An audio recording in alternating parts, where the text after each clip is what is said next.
जय सिया राम। मैं आचार्य राजेश श्री राम जन्मभूमि अयोध्या से प्रिय दर्शकों प्रस्तुत हूँ आप सबके समक्ष अप्रैल महीने का राशिफल लेकर के। और आज नंबर है अंतिम राशि मीन राशि का। मीन राशि के लिए महीना जहां बहुत सावधानियों भरा होगा, बहुत सावधानियों और सतर्कताओं की आवश्यकता होगी, तो वहीं दूसरी तरफ बहुत सारे लाभ भी कराता हुआ दिख रहा है। पिछले समय से चल रही परेशानियों में बहुत सारी राहत भी महसूस करेंगे। तो इसी बात का विश्लेषण आपका करेंगे, क्योंकि आपके लिए जो मान सम्मान के कारक, सफलता, पद प्रतिष्ठा, उच्च सरकारी नौकरी आदि देने के जो कारक हैं वो हैं सूर्यदेव। सूर्यदेव उच्च के होने जा रहे हैं इस महीने, और उच्चता उनको प्राप्त होगी आपके धन स्थान पर। सूर्यदेव उच्च के हो जाएंगे और लग्न पर आपके जो भोग विलास, ऐश्वर्य, सुख संसाधनों के कारक हैं वो शुक्रदेव आपके लग्न स्थान पर उच्च के होने जा रहे हैं, और मालव्य नामक पंच महापुरुष राजयोग आपके लिए बना देंगे। तो पिछले समय से चले आ रही परेशानियों का काफी हद तक अंत होता हुआ इस महीने के अंत तक दिख रहा है। तो आइए विश्लेषण करना शुरू करते हैं। पहले बता दें, ये वीडियो चंद्र राशि के आधार पर है। जिनके लग्न कुंडली में चंद्रमा यदि 12 नंबर की राशि पर बैठा हुआ तो आपकी मीन राशि हुई, तो चंद्र राशि मीन राशि हुई। लेकिन यदि आपको चंद्र राशि नहीं पता है तो अपने प्रचलित नाम के आधार पर भी इस वीडियो को देखकर लाभ ले सकते हैं। प्रारंभ करें तो उसके पहले बता दें कि एक सरसरी निगाह, एक ओवरव्यू आपके ग्रहों की स्थिति इस महीने क्या रहने वाली है। तो आप देख रहे हैं आपके लग्न स्थान पर ही 5 ग्रहों का जमा हो रहा है। एक साथ तो नहीं रहेंगे, लेकिन रहेंगे इस ग्रह से। तो शुक्रदेव यहाँ पर 31 मार्च से आपके लग्न स्थान पर आ जा रहे हैं और उच्च के होंगे शुक्रदेव, और यहाँ पर मालव्य नामक पंच महापुरुष राजयोग बनाएंगे, जो बहुत बड़ा राजयोग माना जाता है आर्थिक दृष्टिकोण से। तो शानदार राजयोग यहाँ बनाएंगे। सूर्यदेव यहाँ पर 13 अप्रैल तक रहेंगे। 13 अप्रैल के बाद सूर्यदेव गोचर करते हुए चले जाएंगे आपके धन स्थान पर और मेष राशि पर उच्च के हो जाएंगे। क्षमा करिएगा। तो सूर्यदेव आपके धन स्थान पर उच्च के हो जाएंगे। राहु यहां पर लंबे समय से विराजमान है, ये यहां पर रहेंगे, और राहु के साथ ही शुक्र की युति कुछ एक मामलों में बहुत सावधानी की तरफ इंगित कर रही है, उसकी चर्चा हम करेंगे।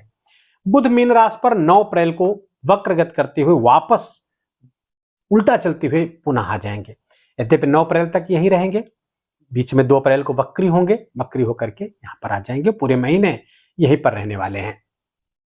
मंगल 23 अप्रैल तक आपके द्वादश स्थान पर रहेंगे, शनि के साथ युति बनाएंगे। शनि द्वादश स्थान के स्वामी होकर के अपनी मूल त्रिकोण राशि पर बैठेंगे और उनके साथ मंगल शनि के विस्फोटक योग बनेगा।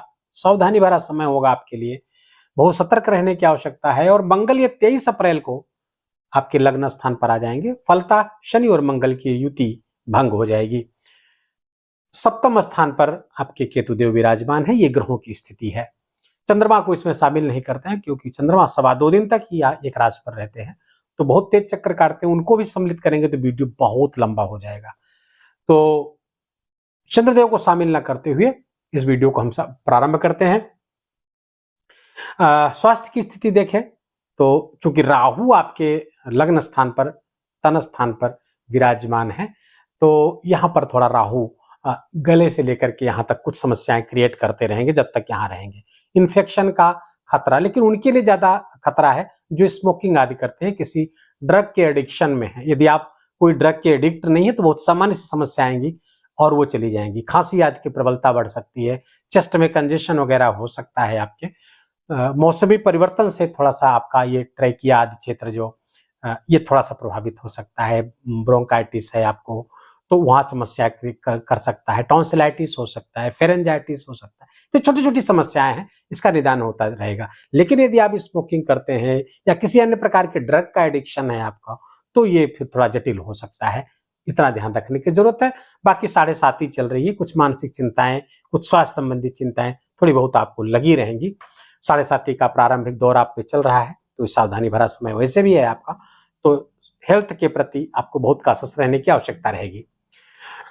धन की स्थिति देखें तो धनेश आपके मंगल देव हुए, मंगल द्वादश स्थान पर विराजमान है। धन का खर्चा लगातार, व्यय खूब बढ़े हुए हैं आपके। दूसरों से पैसा लेकर के खर्च होने की स्थिति तो बनी ही हुई है। आपका अपना डिपॉजिट हुआ, आपका बैंक बैलेंस किया हुआ, आपका संग्रहित धन भी खर्च होता जाएगा, बैंक बैलेंस खाली होता चला जाएगा। 23 अप्रैल तक ऐसा योग बना हुआ है। तो अपने खर्चे पर नियंत्रण रखने की आवश्यकता है आपको।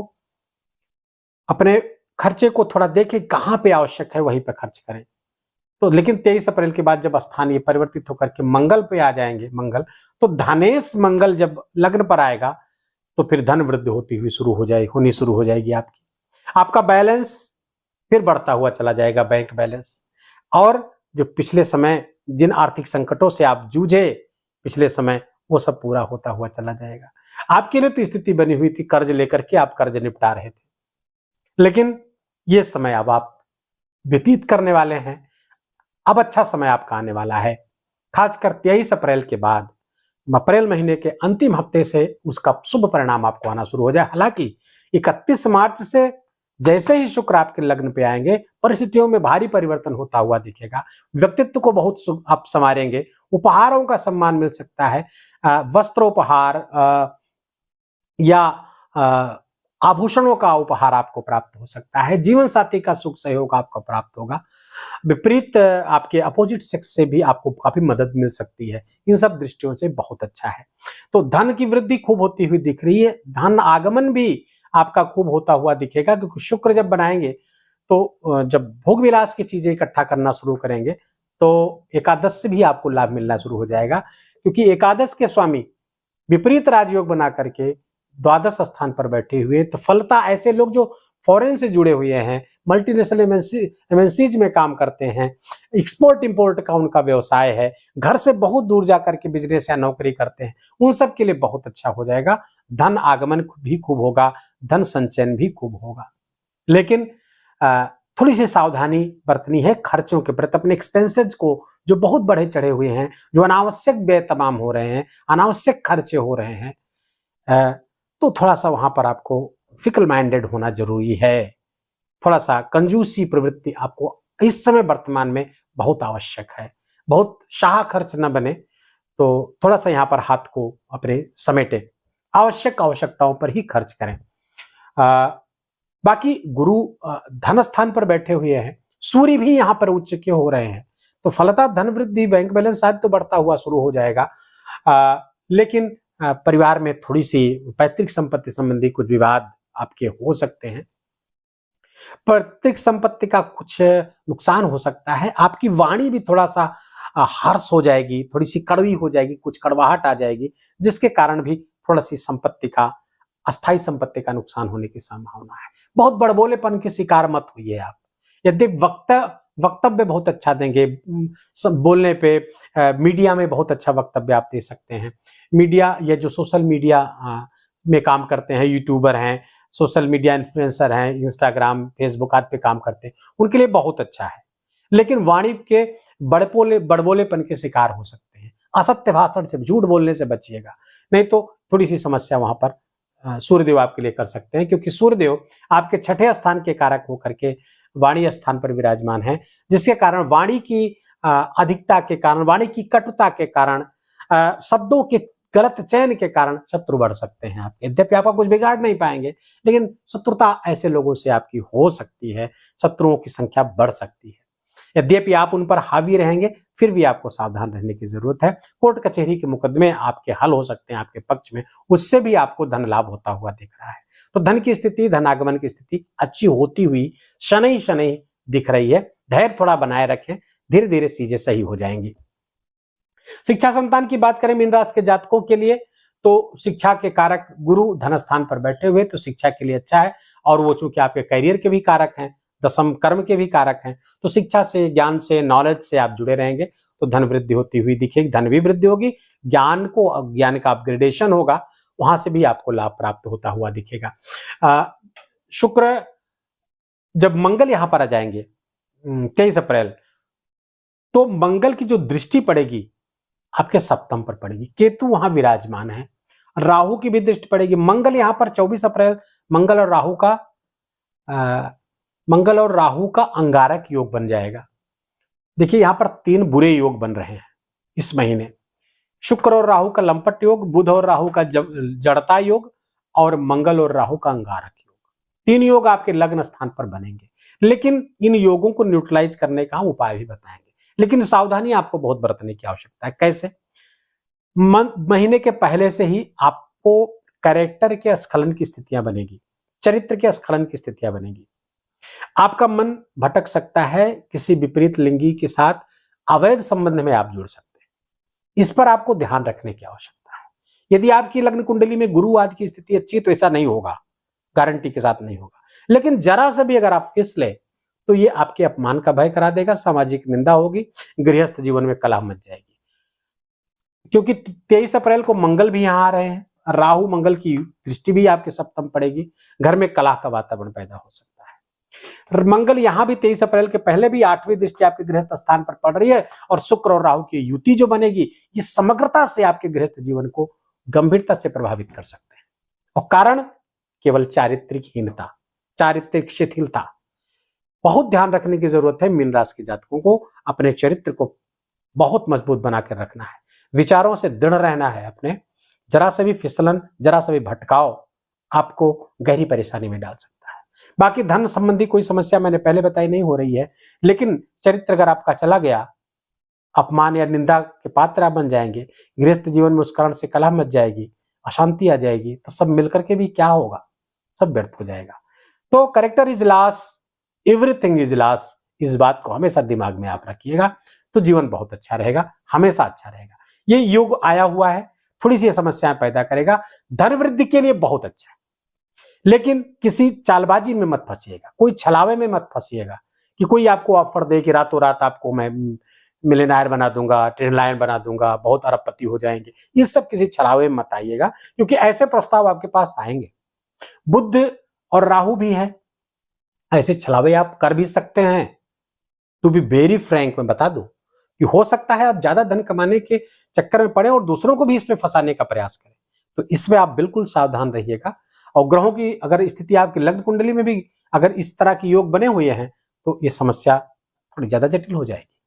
तो यहाँ पर थोड़ा सावधान रहने की आपकी आवश्यकता है। केतु छठे स्थान पर बैठे हो, सप्तम स्थान पर बैठे हुए हैं, तो थोड़ी सी कामुकता की वृद्धि भी खूब कराएंगे, या बॉडी प्लेजर की तलाश में रहेंगे आप, तो वो गृहस्थ जीवन तक ही सिमटा रहे तो बहुत अच्छा रहेगा। आपसी प्रेम प्यार को बढ़ा रहे, तीसरे का प्रवेश आपके गृहस्थ जीवन में ना होने पाए, इसका विशेष ध्यान रखिएगा। शिक्षा संतान की बात हो गई, व्यापार व्यवसाय की भी स्थिति लगभग यही रहेगी। पार्टनर, जो बिजनेस पार्टनर है, उनके साथ संबंध को लेकर के आपके एग्रेशन, आपके क्रोध, आपकी झुंझलाहट के कारण संबंध बिगड़ता हुआ वहां पर दिख रहा है। क्रोध की अधिकता बढ़ जाएगी आपकी, क्योंकि मंगल आ जाएंगे जब यहाँ पर आपके लग्न पर, तो क्रोध को बढ़ा देंगे। क्रोध ऐसे अभी भी बढ़ा हुआ है क्योंकि यहां से भी मंगल अष्टम दृष्टि यहां पर पड़ रही है। तो अच्छाई कहां पे है? अच्छाई केवल आपकी कैरियर में है, अच्छाई आपके धन के मामले में है, अच्छाई आपके आमदनी के मामले में है। रिलेशनशिप के मामले में थोड़ी सी कठिनाई का अनुभव करेंगे। माता पिता के स्वास्थ्य का बहुत ख्याल रखना है आपको, क्योंकि सूर्य जो मातृकारक पितृकारक ग्रह है अपने घर से छठे गोचर करेंगे, पितृकारक घर से छठे गोचर करेंगे, तो पिताजी के स्वास्थ्य के लिए समस्या। मंगल की दृष्टि आपके चतुर्थ स्थान पड़ेगी तो माताजी के स्वास्थ्य को समस्या, लेकिन उनका ध्यान रखिएगा। अचल और चल दोनों संपत्तियों में वृद्धि के योग खूब बने हुए हैं, किसी बड़ी वाहन की संभावना बन रही है, अचानक से लाभ मिल सकता है, शेयर मार्केट से लाभ मिल सकता है, ऐसी जगह से लाभ मिल सकता है। अगर कहीं पे हम सूचीबद्ध ना करें तो अगर एक लाइन में बताएं तो ऐसी जगह से कोई अप्रत्याशित लाभ मिल सकता है जहां पर आपने बहुत निवेश ना किया हो, जहां पर आपने बहुत मेहनत ना की हो, या जिधर से आपको आशा भी ना हो, वहां से भी लाभ होता हुआ आपको दिख रहा है। उच्च के सूर्य की दृष्टि आपके अष्टम पर पड़ रही है और अष्टमें साथ में यहाँ पर बैठे रहेंगे 24 अप्रैल से। कुल मिलाकर के अप्रत्याशित लाभ, अचानक से लाभ और बड़े लाभ की भी संभावना बनी हुई है। ससुराल पक्ष से भी ये लाभ हो सकता है, ससुराल पक्ष से बना के रखिएगा, उनसे संबंध बना के रखिएगा। आपको आंख की पीड़ा हो सकती है, दाहिने आंख में पीड़ा हो सकती है, कष्ट हो सकता है, डॉक्टर को दिखाना पड़ सकता है 13 अप्रैल के बाद में। हाँ, हड्डी से संबंधित, दांत से संबंधित समस्याएं भी आपको हो सकती है, वाणी का बहुत ख्याल रखिएगा। कोई भी समस्या, आंख, दांत, हड्डी, चर्म, स्किन रोग से संबंधित कोई समस्या हो तुरंत डॉक्टर से संपर्क करिए। तो मंगल की दृष्टियों की बात भी हमने कर ली है। गुरु की दृष्टि पंचम भाव पे संभाल भी रही है चीजों को, रोग ऋण आदि को भी संभालेगी। तो गुरु की 7वीं दृष्टि आपके अष्टम को संभालेगी, तो वो मैंने अचानक लाभ की बात की है, तो क्योंकि कई ग्रह देखेंगे अष्टम को तो अच्छे लाभ बनते योग बनते हुए दिख रहे हैं। करियर की श्रेष्ठता है, करियर नौकरी आदि लगने की संभावना के बारे में तो मैं नहीं कह सकता कि आपको नौकरी मिल जाएगी, लेकिन भोग विलास बढ़ेंगे, धनागमन खूब बढ़ेगा। नौकरी कर रहे हैं तो वहां पर प्रमोशन आदि की संभावना आपको बन सकती है। नए कार्य क्षेत्र, नया कार्य व्यवसाय या नया प्रोजेक्ट, ये सब आपको प्राप्त होता हुआ दिख रहा है। जो फॉरेन से जुड़े हुए हैं उनके लिए तो बहुत बड़ा लाभ मीन राशि के जातकों के लिए इस महीने बना रहेगा।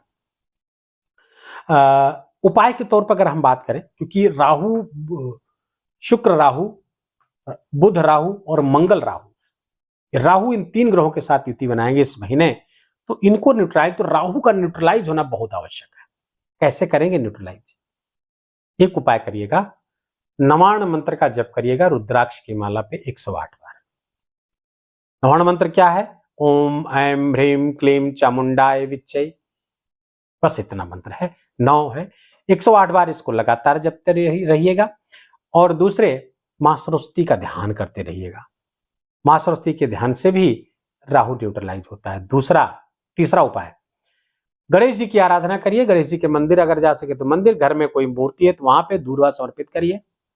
ओम गम गणपते नमः का जप करिए। कपूर जलाकर, जब तक कपूर जले तब तक आप ओम गम गणपते नमः का जप करिए। केवल कपूर जला के छोड़ देंगे कोई लाभ नहीं होगा। कपूर के जलते समय जब तक उसमें से लौ रहेगी तब तक अगर गम गणपते नमः का जप करेंगे तो आपको गणेश जी की प्रसन्नता प्राप्त होगी और ये राहु न्यूट्रलाइज हो जाएगा। तो इसका जो नकारात्मक प्रभाव आपके बिजनेस पार्टनर, लाइफ पार्टनर पर पड़ने वाला है, इसका जो प्रभाव वो न्यूट्रलाइज हो जाएगा और बहुत अच्छा रहेगा। तो कुल मिलाकर के अगर राहु को आप नियंत्रित कर ले गए, शुक्र की नकारात्मक एनर्जी को आप नियंत्रित कर ले गए अपने व्यवहार से, अपने समझ से, अपने ज्ञान से, तो ये महीना ट्रेमेंडस होने जा रहा है। बहुत शानदार, बहुत राहत भरा मीन राशि के जातकों के लिए है। हनुमान चालीसा का निरंतर पाठ करते रहिएगा आप, क्योंकि 7.5 चल रही है आपकी। नंगे पैर मंदिर जाने का क्रम लगातार बनाए रखिएगा। मंगलवार और शनिवार गरीबों की मदद, जो नीडी है उनकी मदद करते रहिएगा आप, जितना संभव हो सके आपको। तो ये गोचर बहुत अच्छा आपके लिए रहेगा। सूर्य भगवान को अर्घ देते रहें, गायत्री मंत्र का जप करें, आदित्य हृदय स्तोत्र का पाठ करते रहेंगे, तो गोचर आपके लिए और भी शानदार और भी उपलब्धियों भरा होगा। वीडियो को ही समाप्त करें, इसके पहले बताते हैं 2 एकादशियां हैं। जो दर्शक हमारे एकादशी व्रत करते हैं, 5 अप्रैल और 19 अप्रैल। 5 अप्रैल को पाप मोचनी एकादशी और 19 अप्रैल को कामदा एकादशी का व्रत है। लेकिन इसी बीच चैत्र नवरात्रि आ रही है। 9 अप्रैल से 17 अप्रैल के बीच में चैत्र नवरात्रि आएगी। इस चैत्र नवरात्रि में हम लोग अनुष्ठान करेंगे। व्रत करें, जप करें, अनुष्ठान करें अगर नवरात्रि में, तो आप कॉस्मिक एनर्जी से जुड़ सकते हैं, जिसको आप दैवी ऊर्जा कह सकते हैं। और दैवी ऊर्जा से जब आप भरेंगे तो अगले 6 माह के लिए ग्रहों की अनुकूलता, ईश्वर की अनुकूलता आपके प्रति खूब हो जाएगी। इसलिए ऋषियों ने विधान किया है, वर्ष में 2 नवरात्रि आती हैं, चैत्र नवरात्र और शारदीय नवरात्र। इसको हमें यूं ही नहीं गंवाना चाहिए। इस व्रत को हमको हर व्यक्ति को करना चाहिए। और केवल व्रत न करें, उसको अनुष्ठान का रूप दें। उसमें मंत्र जप, पाठ सब जोड़े। कैसे करना है, कब करना है, कैसी सावधानियां रखनी, इस पर एक अलग से वीडियो हमारा आएगा, उसको आप देखिएगा, उसका लाभ लीजिएगा। 17 अप्रैल को श्री राम नवमी है, तो 12 बजे, ठीक 12 बजे दोपहर में घर भर आप लोग इकट्ठा होइए और भगवान के सामने खड़े होकर के भय प्रकट कृपाला दीन दयाला कौशल्या हितकारी, इसका पाठ करिएगा। रामचरितमानस के बालकांड में ये छंद है, इसका खूब बढ़िया से पाठ करिए और राम जी की आरती उतारिए। खूब घर में मंगलमय वातावरण बनेगा, सुख समृद्धि शांति आएगी। वीडियो को ही समाप्त करें। वीडियो आपको कैसा लगा? यदि इंफॉर्मेटिव लगा हो, आपका इतना 15, 16 मिनट, 17 मिनट खर्च करना यदि व्यर्थ ना गया हो, आपको लग रहा हो कि आपके लिए सार्थक रहा, तो इस वीडियो को लाइक करिएगा, अपनों के साथ शेयर करिएगा, कमेंट में बड़े प्रेम से जय सिया राम लिखिएगा। और यदि कोई आपकी समस्या है तो पूरे बर्थ डिटेल के साथ उसको भी पूछ सकते हैं, हम देर सवेर उसका उत्तर अवश्य देंगे। चैनल पर आप नए हैं या अभी तक इसको सब्सक्राइब नहीं किए हैं तो सब्सक्राइब कर लीजिए, बेल आइकन की घंटी दबा लीजिए। शीघ्र ही पुनः मिलते हैं। अपना ख्याल रखिए, अपनों का ख्याल रखिए, माता पिता की खूब सेवा करके उनका आशीर्वाद लीजिए। जय सिया राम।